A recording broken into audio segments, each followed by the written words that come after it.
Si je devais recommencer de zéro aujourd'hui, si je voulais perdre du poids, retrouver de l'énergie ou me remettre au sport et enfin arrêter les régimes, je ne suivrai pas les conseils extrêmes que l'on voit partout sur internet. Parce qu'on pense souvent qu'il faut être parfait, qu'il faut faire plus, qu'il faut manger moins, qu'il faut être motivé tous les jours. Et honnêtement, c'est exactement ce qui pousse la plupart des gens à abandonner. Alors dans cette vidéo, je vais te dire exactement ce que je ferais si je voulais recommencer de zéro. Pas une version fitness influenceuse, une version réaliste, durable. La première chose que je ferais, c'est arrêter de vouloir être parfaite. Je ne couperai pas tous les glucides, je ne ferai pas 1 heure de cardio tous les jours, je ne commencerai pas un programme à fond le lundi pour l'arrêter le jeudi. Parce que le problème, il ne vient pas d'un manque de volonté. Le problème vient souvent du fait que tu essaies de tenir un mode de vie qui est impossible. Alors aujourd'hui, si je voulais perdre du poids, je miserais sur des habitudes simples. Je marcherai tous les jours, même si ce n'est que 20 ou 30 minutes, parce que la régularité va vraiment transformer le corps. Je mangerai suffisamment de protéines à chaque repas pour éviter les fringales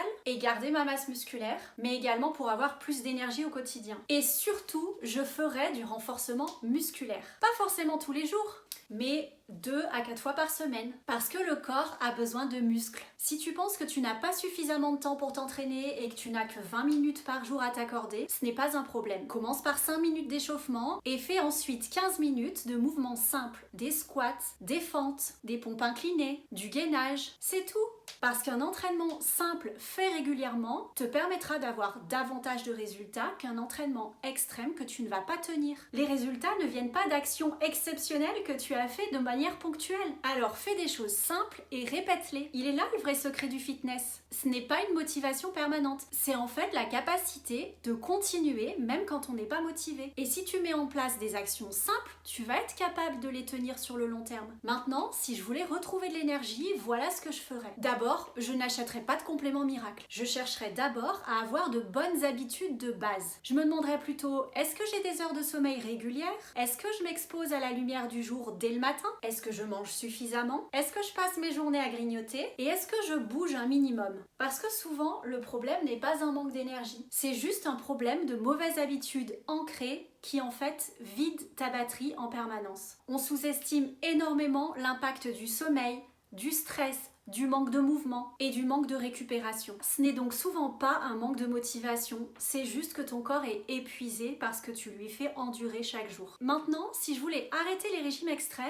et stabiliser mon poids, je changerais complètement ma façon de voir l'alimentation. Je ne suivrais pas de règles impossibles, je ne ferais pas de régime sans sucre, je ne bannirais aucun aliment, je chercherais à mettre en place des habitudes que je serais capable de tenir même les mauvais jours. Je mangerai plus lentement, je mangerai davantage de protéines et plus d'aliments simples. Et j'arrêterai de culpabiliser lorsque je suis invitée chez des amis, que je vais au restaurant ou que je mange un dessert. Parce que le vrai problème des régimes, c'est pas seulement qu'ils sont frustrants, c'est qu'ils t'apprennent à être parfait pendant un laps de temps court et à reprendre toutes tes mauvaises habitudes une fois que tu as atteint ton objectif de poids. Le but, ce n'est pas de contrôler ton alimentation toute ta vie, c'est de faire en sorte que la nourriture prenne moins de place mentale et qu'elle devienne quelque chose de simple, de normal et durable. Et maintenant, si je voulais reprendre le sport après des mois ou des années d'arrêt, je ne chercherais pas à rattraper le temps perdu. Je recommencerais petit, très petit, avec 2 séances par semaine, de la marche, des exercices faciles. Parce qu'au début, le plus important, ce n'est pas l'intensité, c'est de redevenir quelqu'un qui bouge régulièrement. Et surtout, j'arrêterai d'utiliser le sport comme une punition. Tu n'as pas besoin de souffrir pour mériter les résultats. L'entraînement, c'est une preuve de respect pour ton corps. Ce n'est pas une façon de se punir parce que tu as mangé. Comme tu ne dois pas voir l'alimentation comme une récompense à une séance de sport où tu t'es vraiment donné. Au final, si je devais recommencer de zéro aujourd'hui, je ne chercherais pas la perfection, mais beaucoup plus la constance. Parce que ce sont des habitudes simples, répétées suffisamment longtemps, qui vont changer un corps et une vie. Et certainement pas les méthodes extrêmes, ni les programmes impossibles. Ce n'est pas la motivation non plus du lundi. Alors, si tu recommences à zéro aujourd'hui, commence petit. Mais commence vraiment et mets en place des habitudes que tu es capable de tenir longtemps. Dis-moi en commentaire quelle est la partie de la vidéo qui t'a le plus parlé. Pour plus de conseils, abonne-toi. Tu peux également me retrouver sur mon compte Insta, Benefits Coaching.